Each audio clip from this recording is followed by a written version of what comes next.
Welcome to today's webinar. The topic today is buckling analysis in Rfem 6.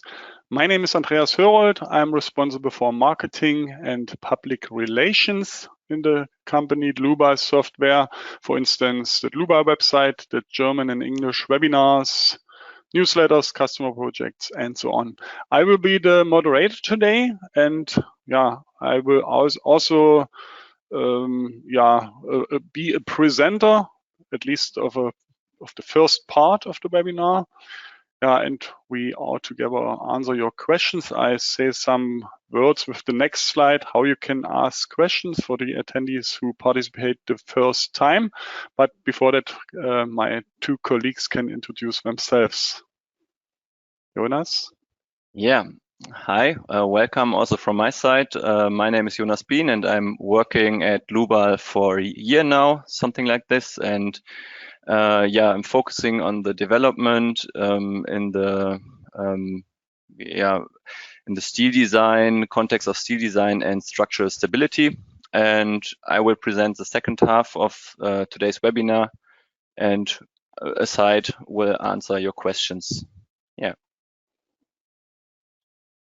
Okay, so hello and welcome to the webinar. My name is Oliver Metzkes. Here at Dlubal, I'm working in the customer support and also as product engineer, mainly also responsible for the steel design add-on.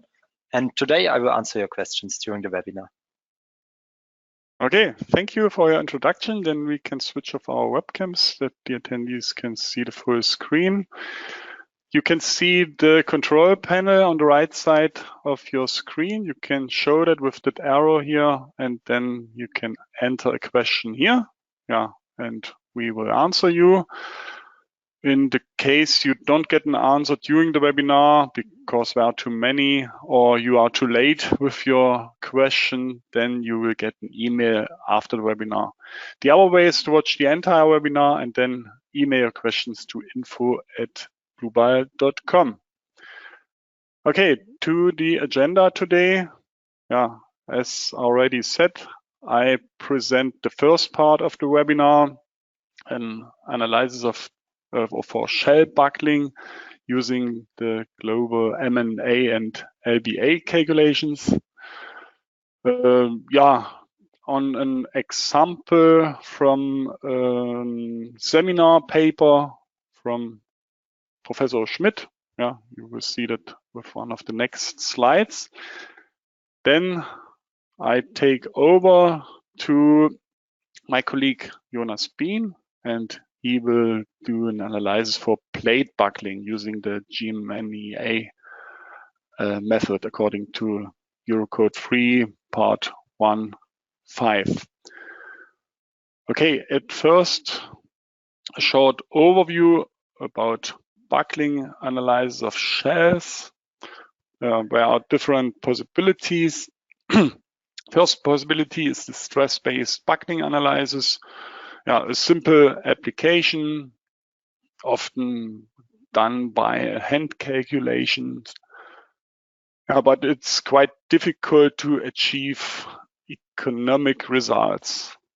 So the second possibility is the design by global numerical GMNIA and LBA analysis. That's what we do today. In the next example, there's more background knowledge necessary. The computer should be able to do an GMNIA or LBA and an LBA analysis. Rfem can do that, and we will do that with the program. Okay, and the third possibility is the design by global numerical GMNIA analysis, where there's excellent background knowledge necessary. You must apply the imperfections correctly. And the computer technology, there are considerable requirements. It's no problem for Rfem 6, of course. Okay, then we turn to the example. You can see that cylindrical silo with different wall thicknesses The material is S235. And it's filled with a liquid so that you have there's applied pressure from the liquid and a pressure, earth pressure from the outside. And we apply the load difference, 8 kilonewton per square meter in that area, and in triangular load in that area. Only the load difference as design load. Okay. And we enter in Rfem only the silo walls, including that boundary conditions for shells according to Eurocode 3, part 1.6, and of course the load. Okay, then I turn to Rfem. I've already prepared the lower ring, that we save a little time, but I would like to show you some features for the attendees who don't already work with Rfem 6. That's the steel shell. You can see the thickness is 10 millimeters. It's 3.5 meters high. I can copy that by selecting it, then press the Control key, and you can see the plus. That's the sign that I copy the shell, and then I move it via drag and drop to that point. So, because that ring is also 3.5 meters high, according to our example. Then I need to select both surfaces. Then I double click on it, and I need to modify the thickness. I create a new thickness of 8 millimeters. Okay. Same material. Okay. And you can see in the panel that the thickness of 8 millimeter for the middle ring is created. So, and the upper ring is 3 meters high. That's why I select only that ring line. So, and then right above, I go to Move Copy Selected Objects. I create a copy of the lines. One copy, -3 meters in Z direction. Then I select under numbering and options the step links, and I check link lines with surface. And I need to create such a surface. Okay. The material should be S235, but we have to create a new thickness, 6 millimeters.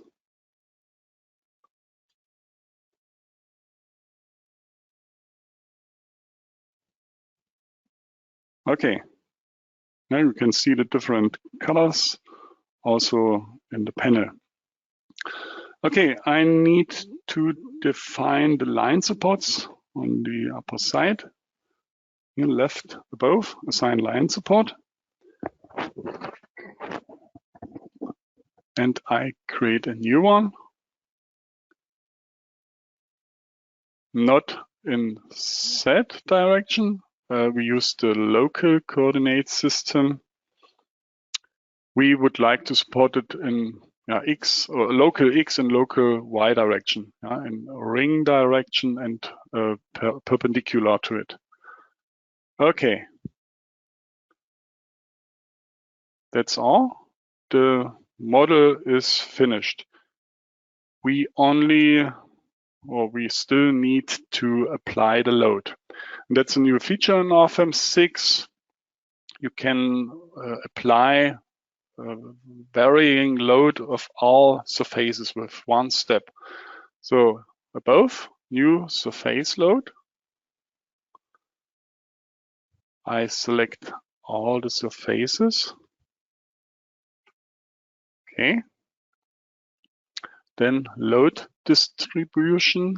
varying in Z, the global Z direction, you can define different values over the height.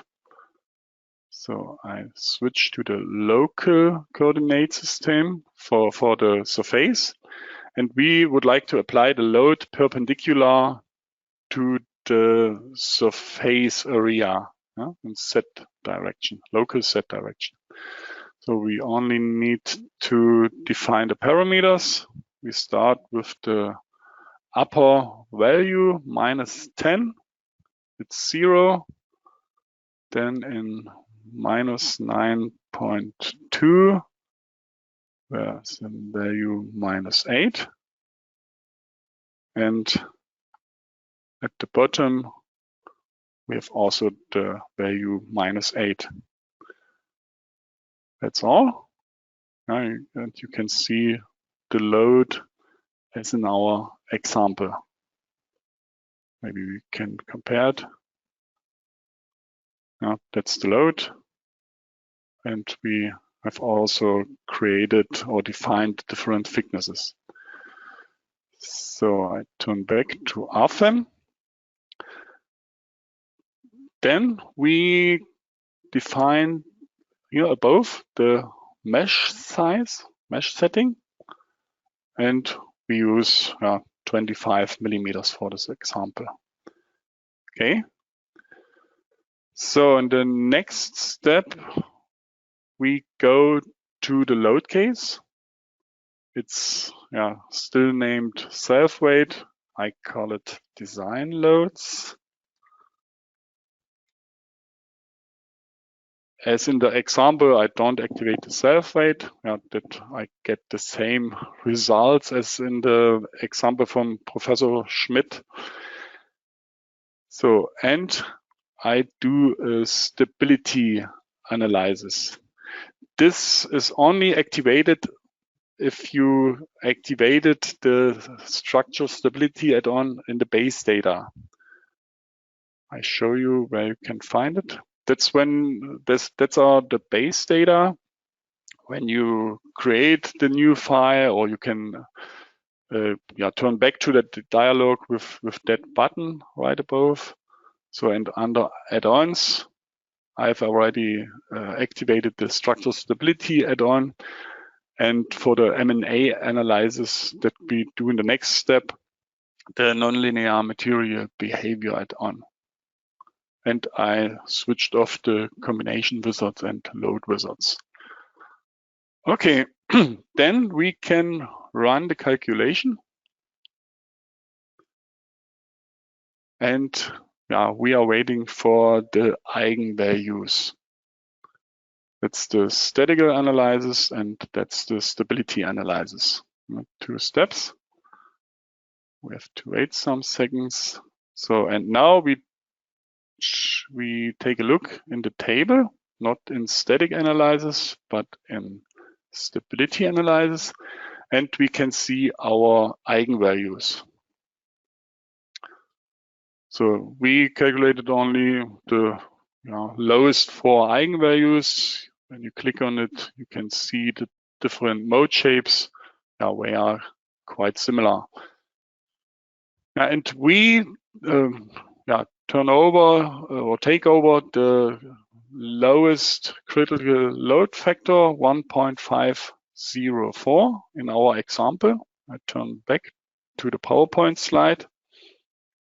And that's what we have just calculated. The elastic critical buckling resistance ratio. We need it for our analytical formulas that are in the next slides. Okay, then in the next step, we calculate the plastic reference resistance ratio. If it is not possible to do an M&A calculation, it's allowed to derive the plastic reference resistance from a linear shell analysis.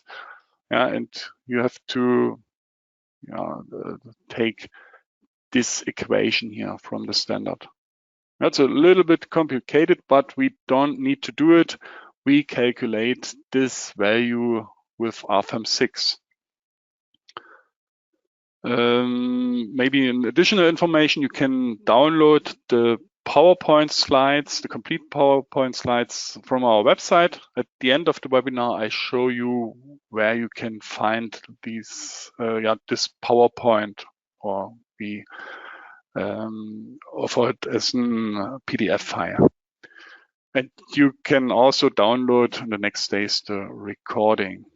Okay, so then we change the material. I double click on it, and it's steel S235, and we switch it from isotropic linear elastic to isotropic plastic for surfaces and solids. So that's the model. I think you know that graphic for steel, the elastic path and the plastic path. Okay, so, and what we also need to do is to change the stability analysis settings. I double click on it as well in the navigator data. And we switch to the incremental method without eigenvalue analysis, nonlinear. And we would like to increase the loading. Now we start with the initial load factor 1. The load factor increment can be 0.1 as the default setting is. Then the refinement for the last load increment, 10. But we switch or change the maximum number of load increments to 1000. And I activate when the program should be stopped the load increasing if the deformation is higher than 300 millimeters. Then the program should stop the increasing of the load. Because when you have got deformation over 300 millimeters, then the structure collapses. We would like to save the results of our load increments, and then we can leave the dialog. If we now run the calculation, the program would, or the calculation would take maybe 4 or 5 minutes. We skip the calculation time. I switch to an already calculated model. So, and then we need to turn to the table, incremental stability analysis. So I increase the table a little bit, and we can scroll down, and that's the critical load factor 35.6 that we use for our equations. You can also, we save the calculation diagrams. We can double click on it. So, and then you need to select the incremental stability analysis. Then the result type should be the load factor for the horizontal axis, and for the vertical axis, we would like to use the maximum deformation. So I increase the window. And you can find the value 35.6 in that 3 here. Then that should be the point where the structure collapses. You can also print that graphic or that diagram directly to the printer or to the printout report and so on, just for your information. So let's overtake this value, 35.6, in the PowerPoint. So that's the value that we calculated. And then we set in the values in the formulas or equations from the standard. I mentioned the equations from the standard here, and you can find also the standard Eurocode 3 part 1.6 in the bibliography of the PowerPoint slide. So we calculate the overall relative slenderness. That's the value lambda of V 4.87. Those are the circumferential elastic imperfection reduction factor according to table D5. Then the plastic range factor according to D26. Then we calculate the plastic limit relative slenderness according to equation 8.16. And this comparison shows that we have got pure elastic buckling. That's the buckling reduction factor according to equation 8.15. So and that's the last slide. We calculate the characteristic buckling resistance ratio 1.125, and then the design buckling resistance ratio according to equation 8.27. And we can see that the design is fulfilled. Okay, that's a link to another example on our website. Now, as I mentioned, you can download the PowerPoint slide and click on that link, for example. So that's all to the first example, and I hand over the screen to my colleague Jonas Beam. Just a moment. Yeah, thank you, Andreas. I will agree to share, of course. That's what I'm here for. Yeah. All right, then another welcome from my side. I would now go on with the second example. So after Andreas has now nicely demonstrated how to set up an MNA, so materially nonlinear analysis, or an LBA, linear bifurcation analysis with Rfem, to assist the verification process of buckling prone shells, I would like to further increase the complexity a bit and show you how you can also perform GMNIA analysis with Rfem 6 in the context of plate buckling. For that purpose, I will adopt an old example problem that was discussed in a webinar with the identical topic of this one just about 2 years ago. So we have a 14 millimeter plate that is supported on all sides. It's loaded in longitudinal compression and shear, and we have a centric trapezoidal stiffener. Back then, Andreas, who is now already also presented the first part of the webinar, used our tool FE buckling to do the verification check. And that means that after this webinar, you have the chance to compare the modeling and verification procedures of both analysis types, so with FE buckling and now with the GMNIA in Rfem 6. But because the GMNIA is quite complex analysis concept, I would like to share some fundamentals before I go to the program. So first of all, what are those abbreviations standing for? What are all these letters that we are throwing at you? So GMNIA stands for geometrically and materially nonlinear analysis with imperfections, and is the most complex static analysis type. As the name already suggests, large deformation theory is required, and a material nonlinear or nonlinear material model needs to be also established. Moreover, an imperfect geometry is used for the analysis to account for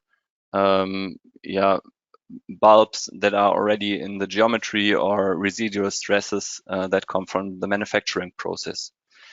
The aim of such complex analysis is to take all the aspects that significantly influence the structural response explicitly into account on the modeling side, and thus reduce the number or the dependence on simplified semi-empirical verification procedures that sometimes lead to unreasonable or uneconomic results, or this is also frequently the case, are not even available for your problem that you want to solve. However, in addition to a powerful software, such as ours, of course, sufficient experience is required on the user side. So this is also explicitly written in the code. Where it stands, I will shortly show. Because in fact, the quality and robustness of the results strongly depends on the modeling and solution settings. So this is why I want to show what I want to focus on the most critical parts of a GMNIA. Okay, so hints and rules for the buckling verification by GMNIA are given in Annex C of Eurocode 3, Part 1.5. This will probably change in the near future in the new generation of EC3. All topics related to FE analysis will move to a dedicated part 114, with the name Design Assisted by FEA. But as far as I've seen, it seems like for the most parts, the rules that are currently valid and written in Annex C of Part 1.5 will still remain valid in the next generation. Besides that, for additional tips, benchmarks, and examples, I can also recommend a handbook from ECCS with the name of Design of Steel-Plated Structures with Finite Elements. Has just been published this year, and I added the reference to the bibliography in the last slide of this PowerPoint. All right, last slide before we go to the model. So a GMNIA resembles a virtual load bearing test of the examined component. We try to increase the external load until a clear failure state of the structure or the component is reached. For the determination of the critical load factor, two limit states are defined in section C8 of Eurocode 3 Part 1.5. The first one is the load factor when the maximum of the load deformation curve is reached, and the second one, the load factor when a certain limit strain or deformation is reached. In the main standard, a limit of 5% principal membrane strain in tension is recommended as a limit criterion. The minimum of both of those load factors is then compared with the product of two safety factors that's written below here, and those safety factors take into account the uncertainty of the numerical model and the uncertainty of the load and resistance models. All right, so I think that's enough said. I now want to show you how we can perform such analysis in Rfem, and therefore I directly jump into the program. I have already prepared the basic model for this webinar, so we don't waste too much time. So we have the 40mm plate with a centric trapezoidal stiffener. The plate thickness of the trapezoidal stiffener is 6mm. The material for all parts is mild steel S355.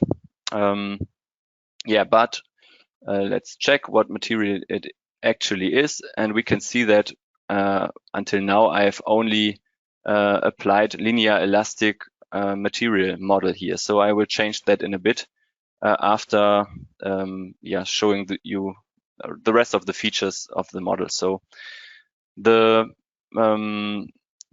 stiffened plate is supported at all four edges by line supports in Z direction. And then to stabilize it or to avoid rigid movement in the XY global plane, I added two nodal supports here in the corners without over constraining the model. The dimensions I've added two, 5 meter length, 1.75 m is the width of the total panel, and the width of the sub panel, that is, this whole panel can be divided into 2 sub panels by the stiffener. So the width of the sub panel would be 0.725 meter. Okay, let's quickly hide the dimensions, because otherwise they will just be a bit confusing. And lastly, I want to show you the loads. In the original slide I showed you, we had stresses that were applied to the boundaries of the plate, but we can't define stresses on lines in Rfem 6, so we have to calculate line loads. So this is quite straightforward. If we want to have stress at this edge of 21 kilonewton per centimeter square, we just multiply it by the plate thickness to get a line load of 29.4 kilonewton per centimeter. And we do the same for the shear load, which you can see hopefully here, which is 1 kilonewton per centimeter square times 1.4 centimeters thickness of the slab would be 1.4 kilonewton per centimeter. Maybe one short note to the load application. We have to keep in mind later, if we perform the GMNIA with a non-linear geometric theory, it matters if the load is defined in the global coordinate system or the local coordinate system. So if we define the load in the global coordinate system, the load will stay true in the defined direction. So it will be applied in X direction no matter how the line is deforming along the analysis. If we would apply the load to the local coordinate system of the line, the orientation of the load would move with the line throughout the analysis. So that's one important part to keep in mind when defining loads for analysis with nonlinear geometry. All right, then let's tackle the first nonlinearity, which is the material nonlinearity. In order to be able to choose nonlinear material properties, I need to switch on the add-on nonlinear material behavior. And I, in this step, already also activate the structure stability, because we will need the linear bifurcation analysis and then later on also the incremental analysis that Andreas already used in his example. So I switch them on, say OK. And now if we double click on the material and look under material models, we will have also nonlinear material models available. And for our to model the real behavior of mild steel, we would go for the isotropic plastic material. I have to take the surfaces on solid model. It is split from the member model, so we have to make sure that we select the right one. So then the question is, we have multiple options for the yield, which yield hypothesis we want to apply, and also how the stress strain diagram should look like. And in order to choose a suitable one, we can look under section C6 of Eurocode 3 part 1.5. And the Eurocode gives different material models that can be used. So it always recommends to use the von Mises yield criterion, but we can use different material models for the GMNIA. Basically, we can neglect hardening of the material on the safe side. We can also only account for pseudo hardening as shown here in the material model B. This is just very small linear hardening just to increase or improve the convergence behavior of the numerical simulation, but without having a significant impact on the analysis results. But the Eurocode also allows to take the hardening into account. So we could use a bilinear model with a linear hardening of E divided by 100, for example, or similar value, or if we are certain about the material properties of the steel we use, we could also put in our true stress strain curve. So, but in our example, we will stick with a linear elastic, perfectly plastic material model with pseudo hardening. This is basically the standard setting for the plastic isotropic material model. So in this case, it's E divided by 100,000, but this is still okay. So we choose the basic material model that we have as default setting in Rfem 6. Okay, now that is already done. Then the second part would be to think about the imperfections. So which imperfections do we need to apply and how should they look like? So also on this question, we find answers in the Eurocode 3 part 1.5. Under section C5, there are, I think, 4 or 5 different types of imperfections. For our example, these are the 2 that are relevant. So we have a global imperfection of the whole panel, including the longitudinal stiffeners, and the imperfection shape should be a bow shape with the magnitude of the minimum plate dimensions divided by 400. Then we also have a local imperfection type for sub-panel. Here, buckling shape should be affine to, or the shape of the imperfection should be affine to the buckling shape with the magnitude of the minimum of the sub-panel dimensions, A and B, divided by 200. Although for the global imperfection, it says a bow type imperfection should be used, it's quite common to use a buckling shape affine imperfection for the global imperfection type as well, as long as the buckling shape or a buckling shape can be found that is affine to this bow shape.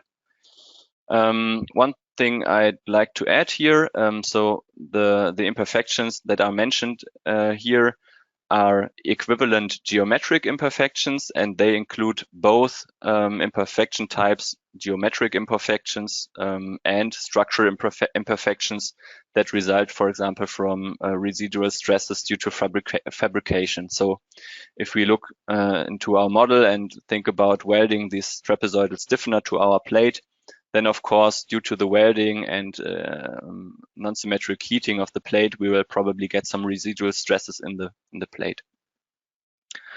All right, so how do we apply those imperfection or affine eigenshape affine imperfections in Rfem 6? Therefore, we need first to set up the linear bifurcation analysis to find the eigenshapes. We do this. I already activated the structural stability add-on, and by doing so, I have this option to calculate the critical load with our stability add-on for our load case 1. And I will change the default settings a bit because I'm usually interested in much more eigenvalues. So I will, in this example, I'm interested in the first 20 eigenvalues, so I will increase the number of eigenvalues that shall be calculated. And by doing so, that should already be set up for the linear bifurcation analysis, but I forgot to mention one thing, and that's the meshing, the discretization of our problem. So how should our mesh size look like? When I generate the default mesh and use the default mesh settings, we see that it's way too coarse. So we have one element over the sub-panel width and so on. So that would not be suitable for our simulation. So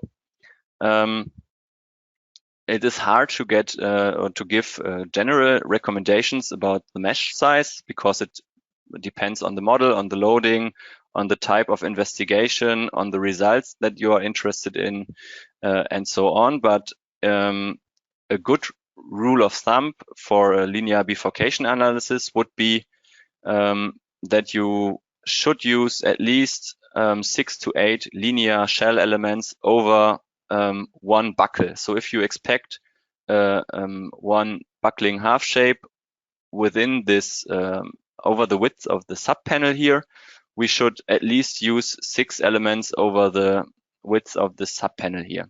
So I will refine the mesh a bit from 50 centimeters, which is the default setting. This is probably good enough for concrete slabs or base plates in some cases, but for a GMNIA of such component, it is always never suitable. So another general rule of thumb is, of course, the mesh should be as fine as required for the job, but as coarse as possible to save computational time. And in doubt, so if you are not sure if your mesh size is sufficient, you should of course also do a mesh convergency study so you should refine your mesh step by step and see how the results change and how it affects your final results. I have done this. I can show you the results later on. Yeah, but it's always a good idea if you are unsure.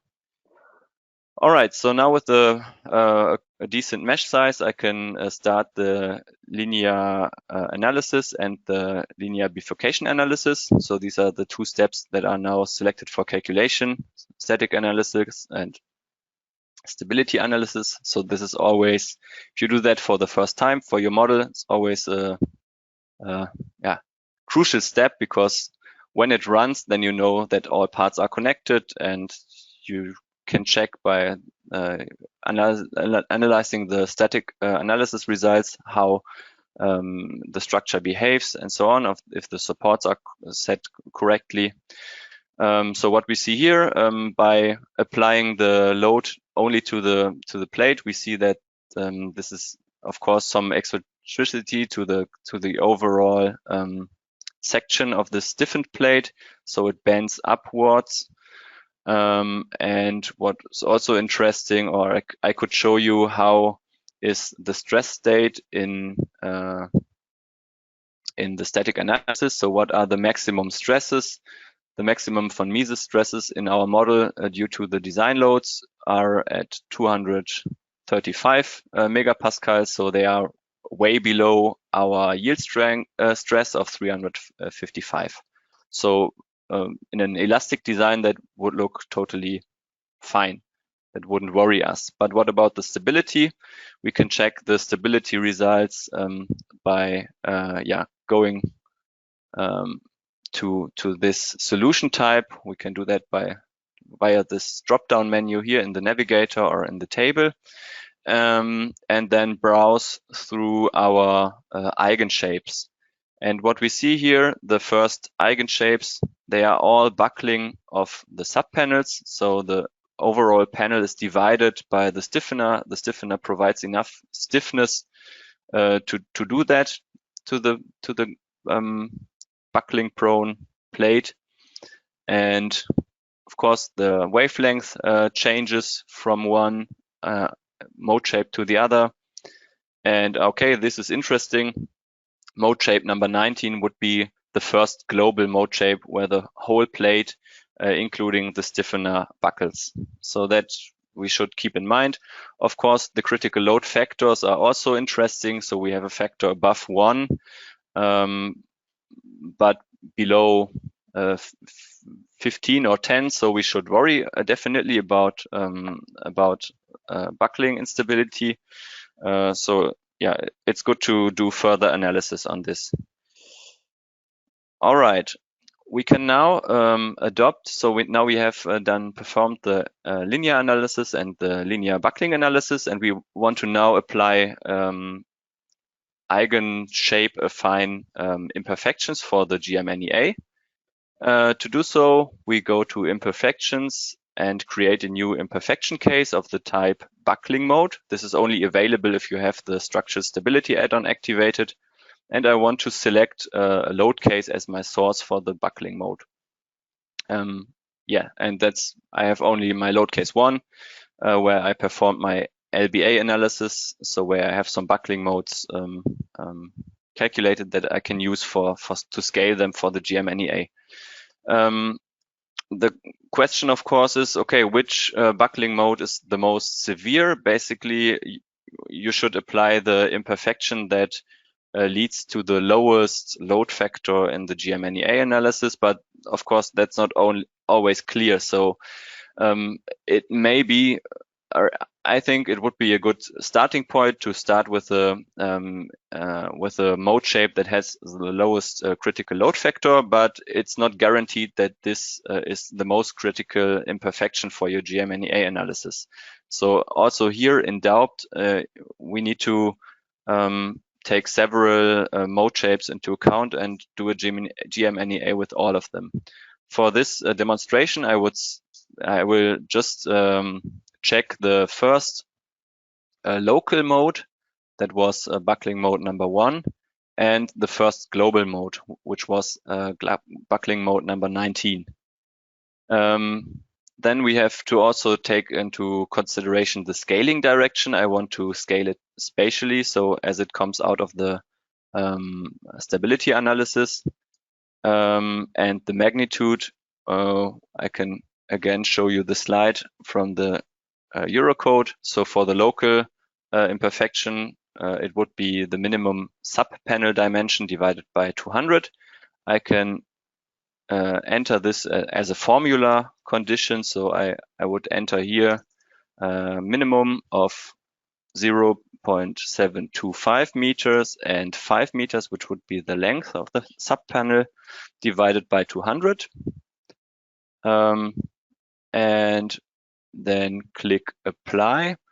Then the question is, okay, should it be directed upwards or downwards, or should the scaling direction be in positive or negative direction? That depends pretty much on the mode shape itself. So if we study this first mode shape that we just used for the eigenshape affine imperfection, we see that the mode shape is asymmetric about the center line in X direction of our panel. So that would mean that anyway, if we define it in positive or negative direction, we would have one side of the plate where the buckle is oriented upwards, and on the other side it would be oriented downwards. So it shouldn't matter for this mode shape in which direction we define the pre-imperfection. For other mode shapes, such as the second one, of course, it could matter because this mode shape is symmetric, and it could give different results if we apply the imperfection in the direction shown here or in the opposite direction. So also here in doubt, we need to apply or check both directions. But now back to the imperfection cases. I can very easily apply those imperfection cases. I can just copy this. To not confuse you too much, I will name them mode shape 1, which is a local one in positive direction. And then the second mode shape I want to check would be the buckling mode 19. I apply this also in positive scaling direction. Mode 19, it's a global one. And now we have to take care of the imperfection magnitude, because here the dimensions of the global panel are to be used, and it's not 1/200th, but 1/400th of this dimensions. All right, and yeah, because this buckling mode is symmetric also, just as I've shown you for buckling shape number 2, I will put them or apply them in both scaling directions, just to check which one is the most critical one. Then also, according to Eurocode 3.1.5 or part 1.5, we need to take into account the interaction of both imperfection types. So in Rfem, we have the possibility to create groups of imperfection cases. So I could I could combine imperfection case number 1 with the local imperfection case with the global imperfection case. Therefore, I have to set an operator here and a scale factor. So according to Eurocode, we can apply one as a leading imperfection with 100%, and the other one would be or could be applied with 70%, but on the safe side, and to not create too many different groups, I just apply them both with 100%. That's a safe side assumption, so I can go with this. And that would be imperfection case 1 plus imperfection case 2. And because I'm not sure if this combination or the combination of mode 1 and imperfection case 1 and imperfection case 3 would be the most crucial one, I also take into account another group where I add up imperfection case 1 and 3. All right, so now we have defined all of our imperfection cases, so we can set up our GMNIA. For that, I could copy my load case 1 and apply different analysis settings to it, or I could use or abuse our combination wizard to automatically generate load combinations with all imperfections based on our load case 1 here. And I will just show you how to do that, because that's very convenient. And if I add imperfection cases, I don't need to manually add load cases. So I just delete all the preset design situations and add an accidental design situation, because in this design situation, all load cases are combined with a factor of 1.0. So that's quite nice. And then I changed the combination wizard to tell him which settings to apply for the load combinations that are generated. So for our GMNIA, I want to do a large deformation analysis. So for that, it would be most appropriate to take also the large deformations analysis settings. So this is suitable for large deformations and large rotations. The second order theory is maybe not always suitable. So in doubt, I would always take the large deformation theory. And then in order to do to get this characteristic of a load bearing test, which we want to do virtually, I also consider the incremental analysis, a stability analysis. So I just add this new type here that already Andreas already introduced you to this type of stability analysis. And I will start with a load factor of 0.1 and a load factor increment of 0.1. And I don't provide any additional stopping conditions. I just want the solver to run the simulation until convergence fails, so until the solution diverges. And I, of course, also want to save all the results. So by doing this, I can see now I just missed something, I think, maybe in the combination wizard. Yes, I need to click also consider imperfections. Of course, yeah, I missed that. But if I do so, all the imperfections that are that I have generated are taken into account in the automatic generation of the load combinations.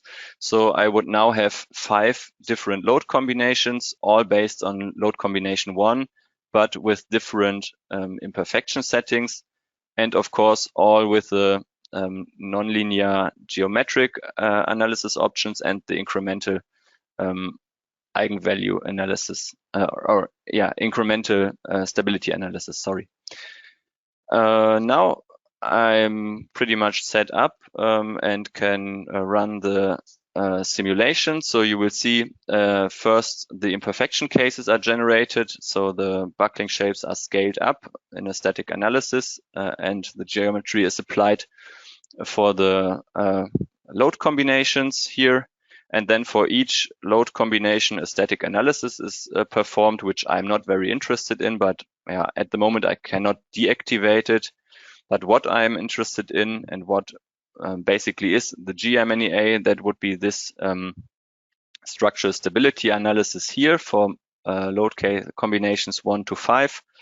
And I can, during the solution phase, I can already observe the convergence behavior by looking at the convergence diagram. So for my CO1, I see that the load increment is increased bit by bit. I'm now at a load factor of 70%.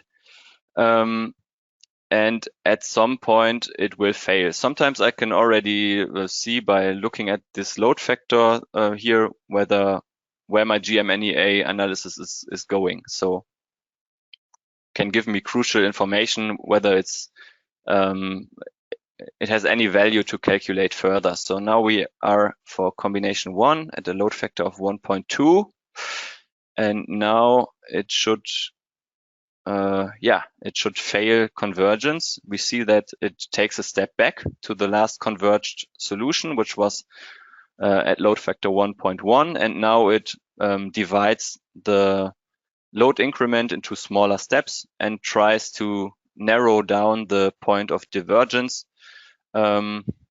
Slowly but steadily we should come there. We already also see that some of the load combinations are already finished. So load combination 2 and 3 are already finished with load factors above 1.4, and load combination 5, which was with a group of imperfection, finished with a load factor of 1.19. All right, so just quickly finish the remaining ones, and now we have all the results we need for the analysis. So we can now check the incremental stability analysis results and go through all of our load combinations that we calculated. We can either check the critical load factor down here in the table, just as Andreas did, or we can directly see it here or over here. We can on one view already see the maximum load increment that we reached, and we can check this for all the load combinations. And we can see that for load combination 1, 4 and 5, which was the group of imperfection, we have the minimum load factor. So that these would be the load cases or the load combinations which I would be most interested in analyzing. So I now want to, as an example, check the 2 design criteria I've shown you here on that slide for this load combination 5. So first of all, let's check the principal plastic membrane strain in the model.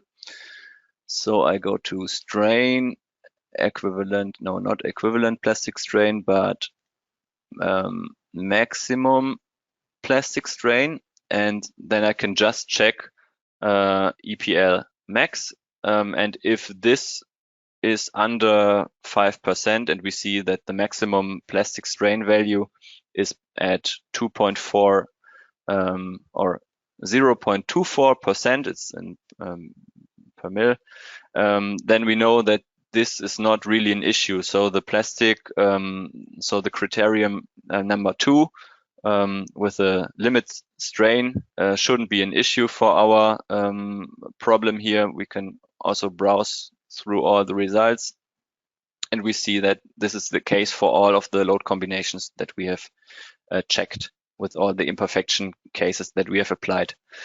Then secondly, we should check the maximum of the load deformation curve. So I also do that inside the program. I switch the analysis type and I plot the results the other way around than Andreas. I like to have on my horizontal axis the maximum global deformation, and on the vertical axis my load factor. And yeah, I can basically do this analysis for all load combinations, but let's stick with the first one.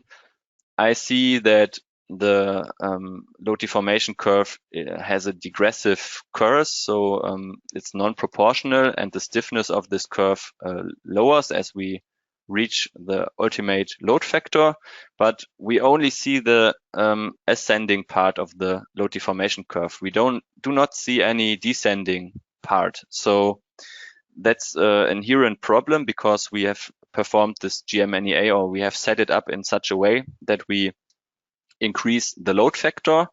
So the solver, the standard solver, Newton-Raphson, is not able to in one step go back and decrease the load factor again. So the ascending portion of the load deformation curve cannot be derived in this under these circumstances. So for this we would need a special solver like the arc length method that could cope with that, or we would need to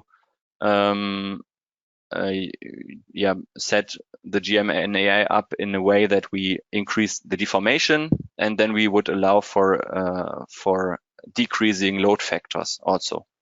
So that would be possibilities to also get the descending branch of the load deformation curve. But that also comes with other problems.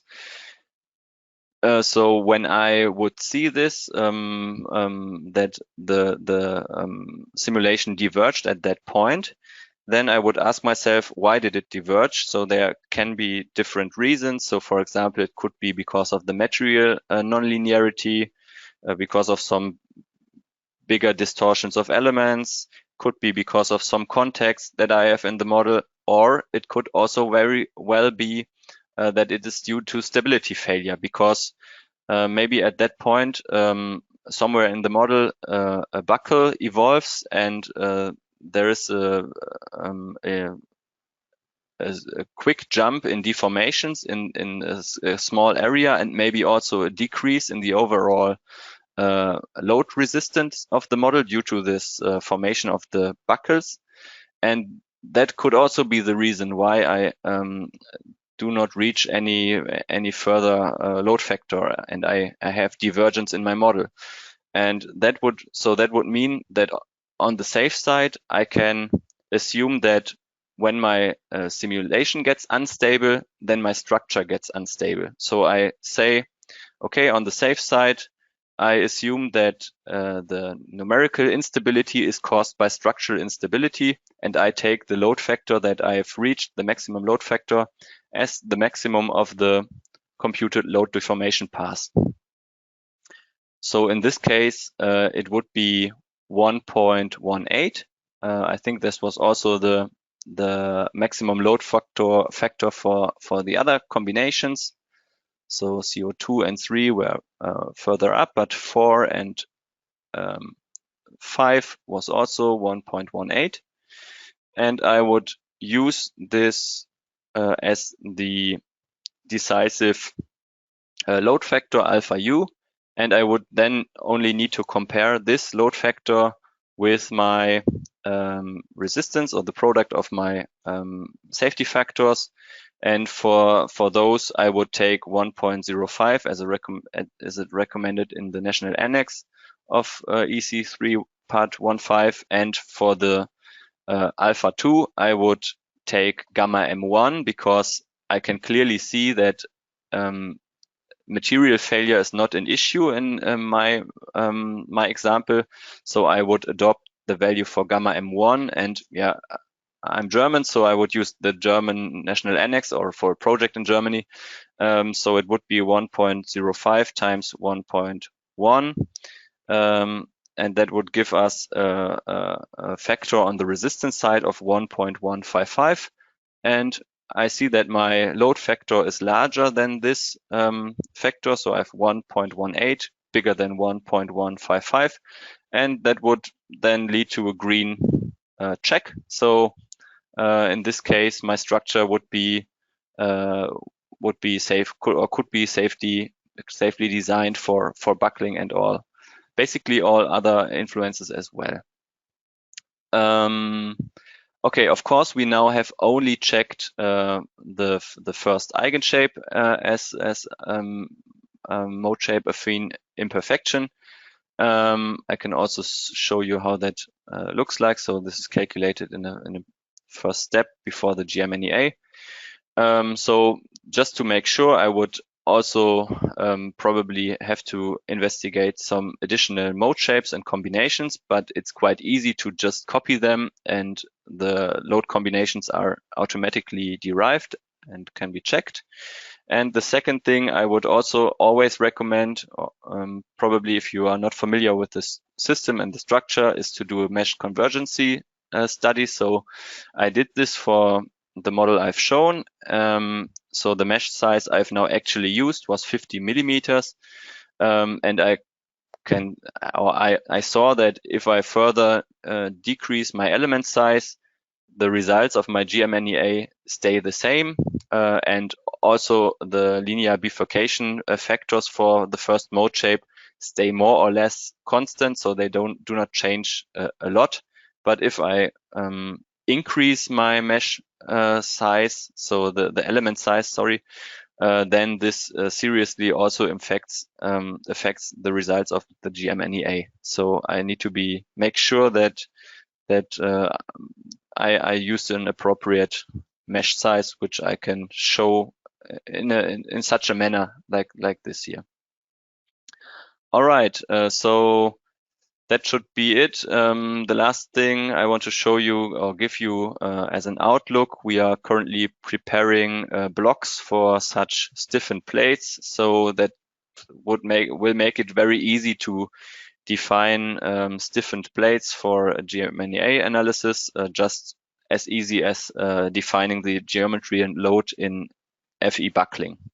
But yeah, we haven't not been able to release them just yet, but they will be added in the near future. So keep an eye up if you are interested in that. Yeah, then I would say enough being said from my side. I would hand the word over to Andreas again, so we can wrap up the webinar of today. Thank you for your attention. Okay, thank you, Jonas, for this nice presentation. I hope we could give you a guideline for the buckling analysis of shells or plates, with this webinar. As I mentioned before, we record this webinar. You can find it on our website, or you will find it on our website in the next days. I will show you where to find all the material. Just a moment, I take over the screen. So that's the PowerPoint slide with the bibliography, with the two standards that we use today. That's the example what I presented. Also the CC handbook. Yeah, if you would like to book your free online product demonstration, for example, if you want to see any add-on or more than one add-on, and you would like to get a product demonstration, or for Rfem, RStab, our section and so on, then just contact our sales team via that link, or you can scan that QR code from the PowerPoint. Also, when you would like to get the non-binding offer, just contact my or our colleagues. So then I switch or turn to the website dlubal.com. Under news and events, you can find the webinars. Those are the next webinars for next week and the week after next week. So that's today's webinar. I click on it. So, and in the next days, you will get an email with a link to that page. and then you will find the recording here. You can already download the presentation slides, and yeah, you will find the models here. Just wait for the email. Okay, yeah, that should be also all from my side. Maybe a last wish: when you leave the webinar, there's a small survey. It takes you maximum 1 minute. It's quite important for our quality management. You can score the webinar. Just note that the worst score is 1 and the best score is 5. Yeah, and you can enter wishes for future webinar. Yeah, but it's not necessary. Okay, then thank you for your attention. Thanks to Jonas for his presentation. Thanks to Oliver for answering the question. Yeah, I wish all a nice rest of the day. I hope we meet each other in a future webinar. Bye-bye.